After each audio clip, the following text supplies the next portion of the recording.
Ok. On est parti.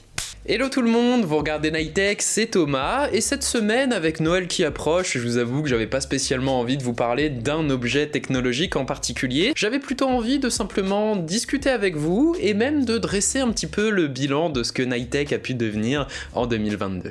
Avant toute chose, je tiens à vous remercier pour cette année 2022, parce que c'est vrai que Nightech a continué à grandir, bien sûr, mais ça me fait également plaisir de voir à quel point la chaîne peut recevoir du soutien de votre part. C'est vrai que je vois souvent dans les commentaires des personnes qui reviennent régulièrement et ça veut dire beaucoup pour moi que les gens aiment suffisamment mon contenu pour y revenir régulièrement. C'est incroyable et il y en a beaucoup dans la communauté Nightech, donc sachez que je vous suis reconnaissant, vraiment. Et je vous remercie d'autant plus que je pense qu'en 2022, j'ai voulu insuffler une certaine nouvelle direction créative à Nightech où j'ai voulu en finir un petit peu avec ce mythe de l'objectivité qu'on idolâtre énormément sur le YouTube Tech français. Aujourd'hui, ce que j'ai envie d'offrir sur YouTube, c'est au contraire ma perspective sur les objets technologiques que j'ai la chance de tester, ma perspective qui forcément est humaine et orientée, évidemment que j'ai des préférences personnelles, et je pense que à partir du moment où j'accomplis mon devoir en tant que vidéaste sur internet qui est d'être transparent vis-à-vis de vous, je pense que la transparence c'est vraiment la responsabilité qu'on a en tant que personne qui publions du contenu sur internet, où je dois être transparent avec vous vis-à-vis de mes préférences personnelles, hein, vous le savez, j'aime beaucoup Apple et je suis un fan de tout ce qui est made by Google, c'est mes inclinations, c'est la perspective que je vais prendre sur un peu tout ce que je teste forcément, et il faut que je sois transparent aussi vis-à-vis des intérêts financiers de Nightech en tant qu'entreprise forcément, où je pense que tout ce qui est sponsorisé, tout ce qui est fait en collaboration avec une marque, il faut que ce soit clair et évident, ce qui a été un peu le sens des évolutions que j'ai données à Nightech ces dernières semaines, je dirais, avec davantage d'habillage pour que les parties sponsorisées soient évidentes dans mes vidéos. Ah, et d'ailleurs, pour vous faire un petit update business, je suis super content parce que en cette fin d'année, je me suis prouvé que j'étais capable de faire de Nightech une entreprise sérieuse, entre guillemets, en collaborant davantage avec les marques, en essayant de trouver un rythme de travail qui fasse que Nightech soit une entreprise rentable, enfin que je perde pas d'argent en comptant l'achat de matos à tester, ce genre de choses, ce qui est super cool. Et pour tout ça, encore une fois, je vous remercie parce que c'est grâce à vous, c'est grâce à votre présence, et je saurais jamais suffisamment vous remercier pour ça, j'ai l'impression. Enfin bref, j'ai suffisamment parlé, je vais laisser la place à vos questions. Comme d'habitude pour toutes les FAQ, je vous ai demandé de me poser vos questions sur Twitter, et j'ai essayé de sélectionner celles qui revenaient le plus possible et de regrouper les thématiques. Merci à tout le monde d'avoir posé des questions en tout cas, comme d'habitude, c'est super sympa. Allez, on commence avec des questions plutôt perso. Penses-tu déménager de Paris dans les années à venir? Si oui, tu penses à quelle ville? Alors pas du tout, hein, je suis tellement un parisien que je bois l'eau du robinet dans un gobelet Starbucks. Par contre, c'est vrai que j'aimerais beaucoup déménager dans Paris parce que c'est extrêmement petit ici, hein, 20 mètres carrés, sachant que je tourne dans la partie pièce à vivre de 14 mètres carrés, c'est vraiment tout petit. Et pour combiner les tournages et simplement le fait de vivre, c'est un peu ric-rac. Un 30-40 mètres carrés, grand studio ou petit 2 pièces, ce serait top, mais sur Paris, ça fait un petit peu peur. Donc écoutez, si vous avez des bons plans, je suis preneur.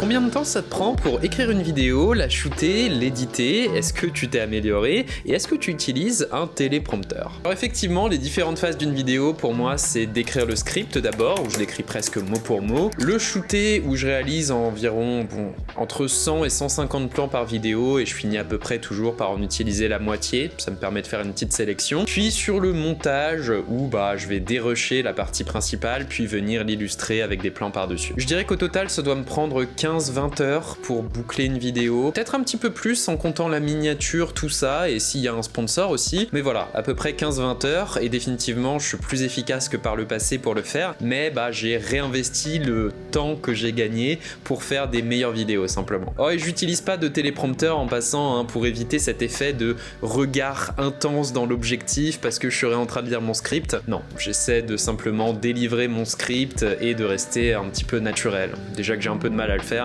avec un prompteur ce serait pire.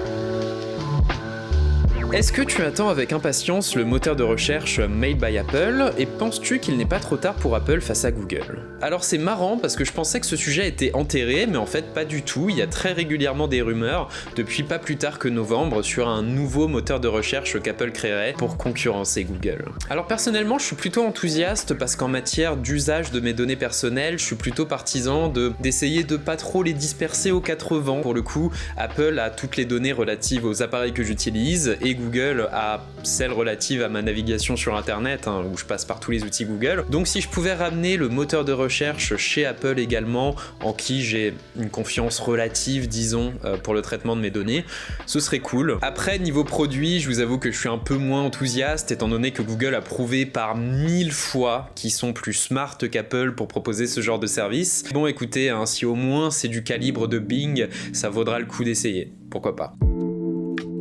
Penses-tu que l'avenir du smartphone sera dans sa forme actuelle ou plutôt dans une autre? Je pense que pour répondre à cette question, c'est pas mal de revenir à l'origine, aux besoins auxquels répond le smartphone, qui est celui de l'accès à l'information. Je pense que c'est clair que oui, dans ce rôle, il va venir au moins être complémenté par l'arrivée de la réalité augmentée, qui va nous offrir une toute autre perspective et une autre façon, je dirais, d'interagir avec le monde numérique et simplement va repenser notre relation à l'espace en fait, tout simplement. Mais après, au-delà de ça, d'un point de vue UX, je doute que la réalité augmentée ne vienne remplacer le smartphone avant très longtemps, pour une raison qui est, on est des êtres humains, on navigue dans un espace physique, et en tant que tel, le terminal physique et la forme du smartphone, je la trouve tellement évoluée et pratique que j'ai du mal à croire qu'on va pouvoir la remplacer si facilement, contrairement à l'espèce de croyance qu'il y a beaucoup en matière de technologie qui voudrait qu'on puisse tout remplacer par du software, alors que c'est pas vraiment le cas.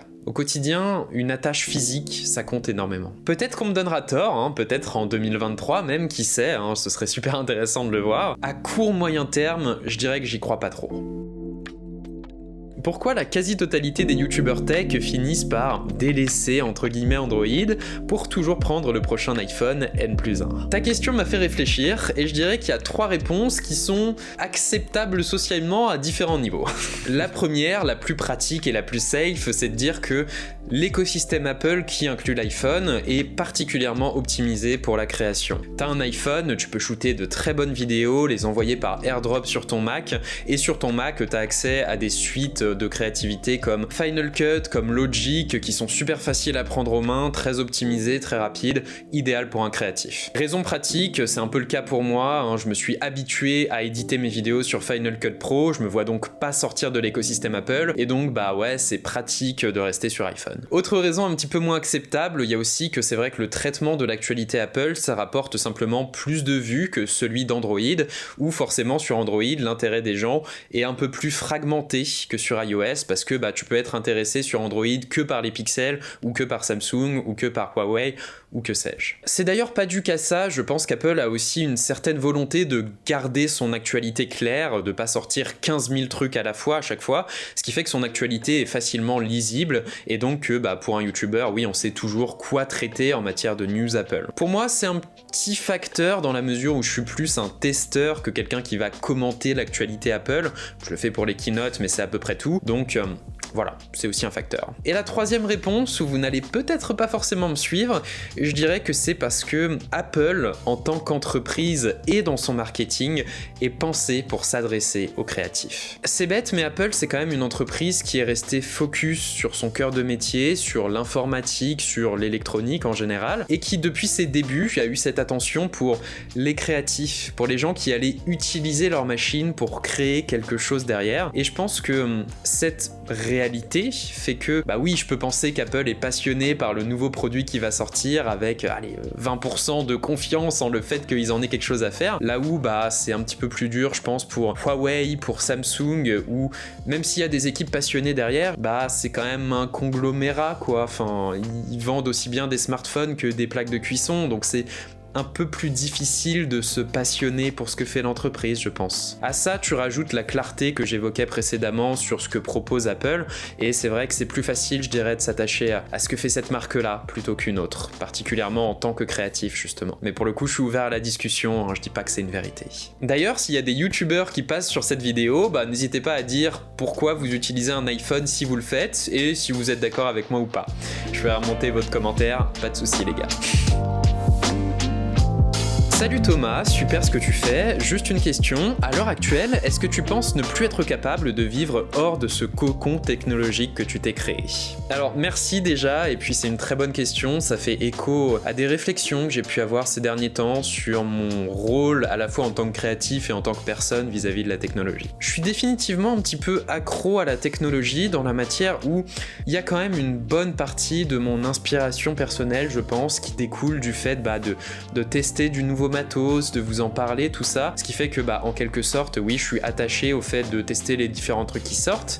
Et au-delà de ça, c'est peut-être une réponse un peu à côté, mais je m'interroge de plus en plus sur le rôle que je dois avoir sur l'aspect écologique de mon activité, en fait, parce que est-ce que le fait que je sois entouré de cette débauche d'objets technologiques, parce que c'est mon rôle aussi de vous parler de tout ça, fait que je vous vends un petit peu ce style de vie, et si oui, comment je peux faire pour résoudre le truc? Je pense qu'une des perspectives et un des trucs dont j'aimerais davantage parler, c'est peut-être de l'indice de réparabilité, inclure ce genre de préoccupation davantage dans mes vidéos, mais c'est pas forcément évident parce que mon approche c'est plutôt de vous parler de l'usage à chaque fois, donc voilà.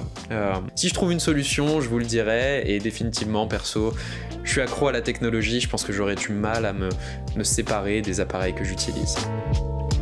Hello, on a pu apercevoir une jolie Pixel Watch sur tes réseaux, que penses-tu de cette montre et vas-tu sortir un test? Alors ouais, ça fait à peu près un mois que je teste la petite Pixel Watch, et que dire? Je dirais que c'est pas forcément une excellente montre à mes yeux, mais c'est exactement ce que Google devait faire. Et le reste, on en parlera dans une prochaine vidéo.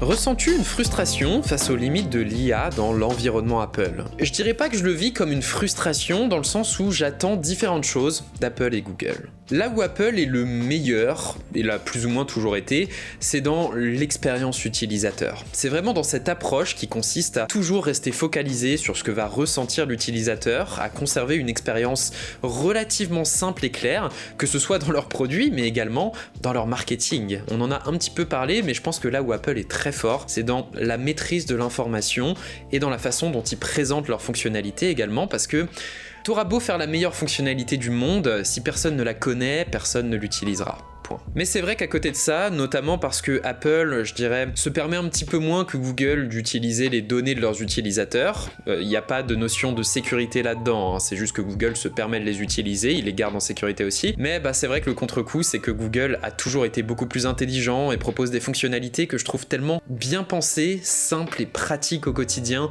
Le fait de pouvoir screener tes appels avec l'assistant, le fait de pouvoir avoir les sous-titres automatiques quand t'enregistres un mémo vocal, c'est ouf. Et c'est vraiment des outils qui sont super agréables à avoir dans sa besace, quoi, au cas où. Donc dans un sens, oui, c'est frustrant de pas avoir un téléphone qui regroupe les deux.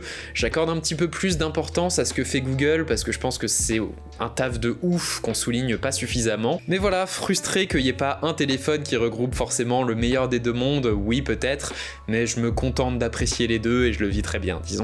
Et puis écoutez, voilà, j'ai fait une plus petite sélection de questions que d'habitude, histoire d'approfondir un petit peu plus chacune. J'espère que ça vous aura plu. Si c'est le cas, comme d'habitude, vous savez quoi faire. N'hésitez pas à me rejoindre sur Instagram si vous voulez participer au concours. Faites-vous plaisir. Merci à vous d'être là, et moi je vous dis à la prochaine.